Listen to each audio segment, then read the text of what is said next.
But when I look at the US empire and how it controls and subjugates the world, I feel like it has three arms. There's the economic arm, the financial arm, being able to Uh-huh. sanction people, trying to cut people off the US financial Right. system. Um, there is the military arm. And then the third one, I think, is the more sort of evil arm, is the covert sort of terrorist regime change CIA type of operation Mhm. arm.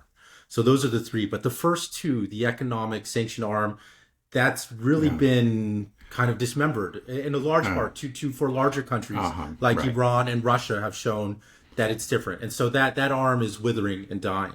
Uh-huh. The same Yeah. thing with Well, the I would military. actually add a fourth, and since we got four, maybe we should go to tentacles instead of arms. I Okay, don't we know. got four Well, tentacles. yeah, the fourth would be soft power, media power. Yeah, Okay, that's I a think good that's one. actually very important. You can see it at play. It's just very obvious, for example, in the recent cases of Georgia and Romania, Moldova, so on.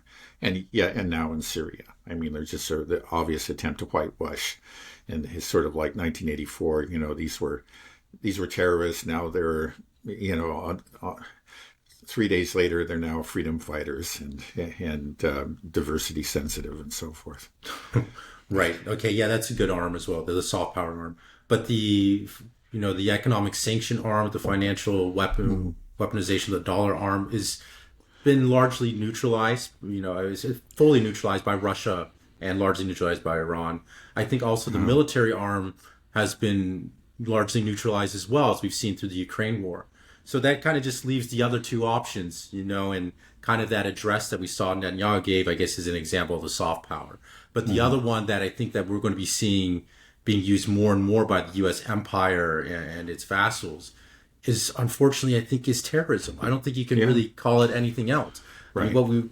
what we're seeing happened in Syria, what we saw with the pagers, what we've seen Ukraine do with like the Kroger City Hall attack. It's like this is becoming the new America because sanctions don't work and our military is not as cracked up as what we thought it was. So we can't dictate the world that way. So now what we can do is we can print money and fund opposition groups and media, NGOs, terrorist organizations.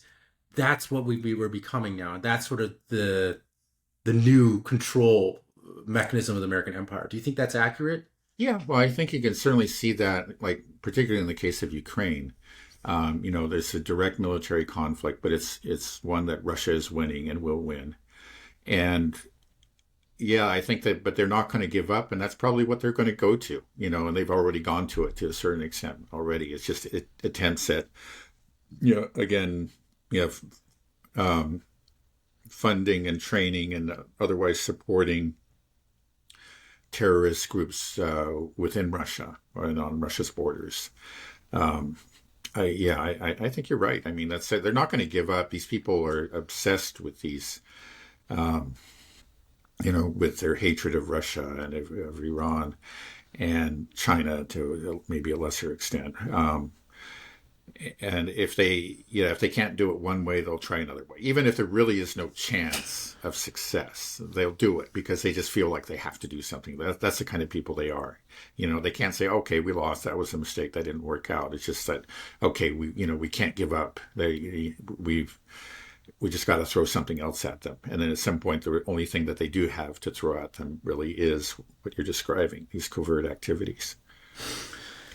If we start engaging in these covert activities and terrorist activities more and more, do you think it'll quickly get to the point where it's hard to hide it? That the Western world starts to realize, like, hey, are we the bad guys now? Like, what's going on? Of course, our soft power will do what it can to package it nicely Yeah, and call them freedom fighters, and the other guys are always right, terrorists. Where America and the West are never terrorists, but right. I think there has to come to a point when people realize, like, hey, Well, you would hope so. But it seems like there is less and less of an effort to hide. Partly it's just, and that our propaganda is becoming clumsier and just sort of,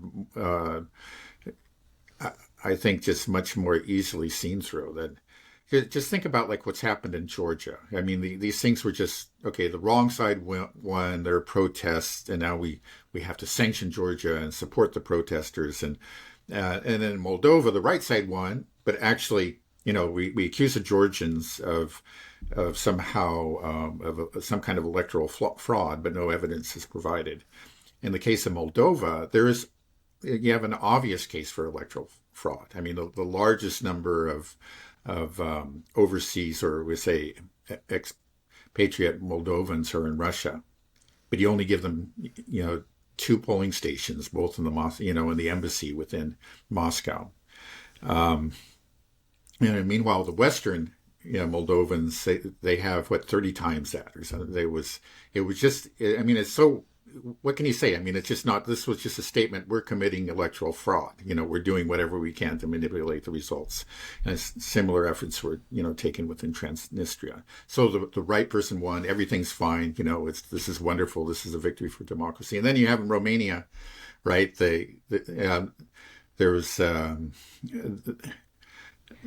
the anti-EU, kind of Russia-friendly candidate won the first round and was expected to win the second round. So they just simply annulled the election. And there's not a peep out of the Western powers that's saying, oh, no, this is dangerous. We can't do this. We have to support. No, this was a victory for democracy. And I mean, just anybody that just has any kind of sense is going to look at that and say, this is nonsense. This is absurd. But I don't remember them being this obvious in the past. And I think partly because maybe they were less ideological, but they've become so ideological that I think they're blinded to their own actions, and they can't see the hypocrisy in there. They really think that they're fighting for democracy. But, anybody who's not swept up in that kind of ideological zeal is not a part of it, outside of the bubble, let's say, looks at it, and it's just glaringly obvious what they're doing. And so I think like Western propaganda is becoming less and less effective as the West becomes increasingly narrow and strident, in its and ideological. So again, we see the same thing in Syria. We could go on and on, but I don't. They don't seem to be even trying to hide it. And like you say, it's becoming increasingly obvious at all levels. But the question is, within the West, will people wake up to it, or are they going to be swept along with this nonsense? And so far, a lot of them seem to be swept along with it and really believe in it. But there is, again, like we've said many times, there are reasons for hope. There are growing dissident movements that, you could say, like within the U.S., it's not so much with foreign policy, unfortunately, but on domestic issues, there is a large segment of the population that really has ceased to believe the media and, ceased to believe the institutions that they were supposed to trust and supposed to guide them. And, and then the propaganda that comes from the other side looks absurd to the people who are outside of it. We have the red-blue split, right? So Red America, the Blue America, announces that, for example, we brought 34 felony charges against the president. He's clearly a felon. And there was a time when if you had the mainstream media telling you something like that, that candidate would have been finished. Because people basically trusted, our authorities, whether they're media or academic or whatever. But it didn't make a difference at all to Red America. It helped. They just didn't believe it. A lot of people became a hero for a lot of people, right. Including like a lot of Black Americans. Interestingly enough. Right. I saw a lot of shirts and bumper stickers. I'm voting for the felon. Right. Yeah.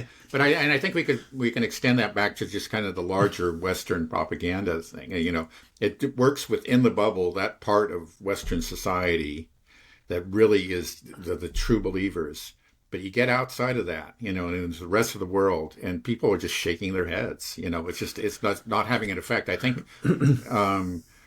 it's a mistake to say that Western propaganda has ceased to be effective around the world. Because you could see, for example, in Georgia, there is it's a minority, but still it's a considerable portion of the population really believes in it.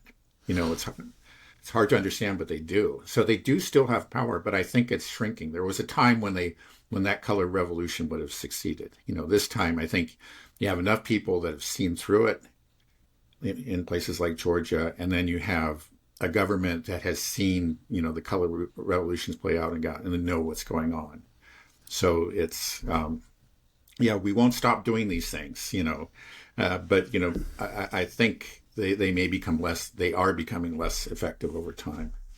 Right. And I think as color revolutions fail, it will sow division within the U.S. empire as well. I mean, that's our goal, is to sow division in these countries and support the opposition groups. But I think there is this minority population that is growing within Europe that is becoming aware of this.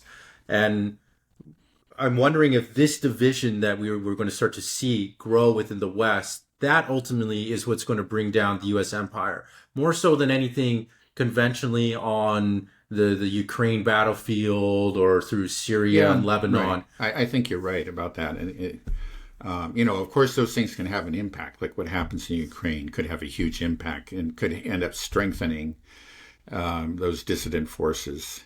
They say, hey, you told us, Russia was on the verge of collapse. You told us all it was all false, right? But at the same time, it could have an impact on, the establishment, which has may become, as we see, there's already this tendency, may become increasingly authoritarian. And, it may start to let's say, resort to extra constitutional means to suppress the growing dissent within their societies. How would you see them doing that? Shutting down things like Our Little Channel? Yeah, well, I mean, like Romania is a perfect example. Yeah, the Constitutional Court annulled the elections. And, later, they didn't give any sort of justification. And they said, well, there was some study about TikTok and whatever. Always after TikTok. Yeah, right. And then, because it's not under their control, is what it comes down to. And then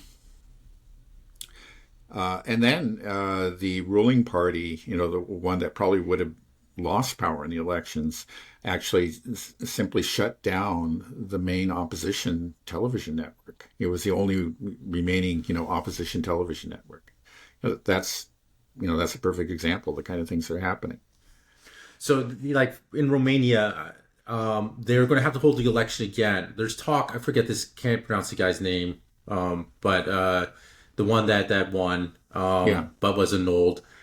There's rumors that he will just not be allowed on the ballot next time. Do you think that's what's going to happen? They're going to try to disqualify him. If they do that, clearly that would be. I will make every effort to do that, and I'm sure they will do it because I'm sure that a lot of Romanians are greatly angered about this. It's just sort of like the attacks on Trump actually made him more popular. People were angered by it. They were, because they were just transparently political, like these different court cases.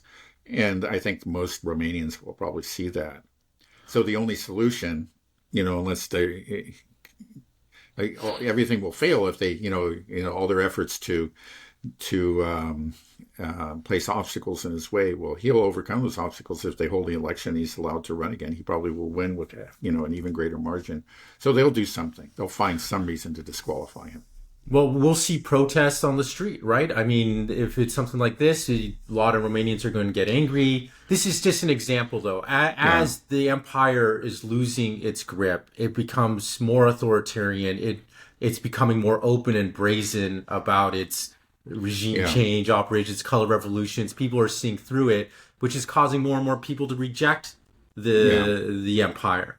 And as this goes on, what we've seen, with Western Europe, there's a lot of rot in there that is attributed to NATO and the West. The blowing up the Nord Stream pipeline. I mean, that's insane.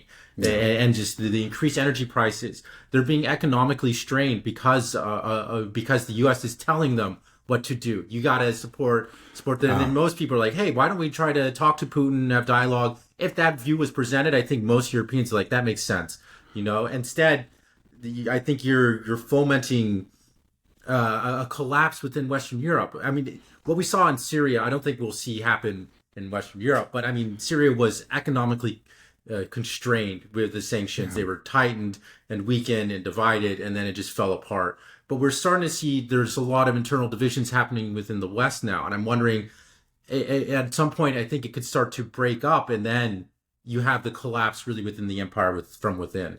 There's that rot that's happening there. Right. That it's I think reach a breaking point. Yeah, I think that's true for the West. That's for the establishment within the West.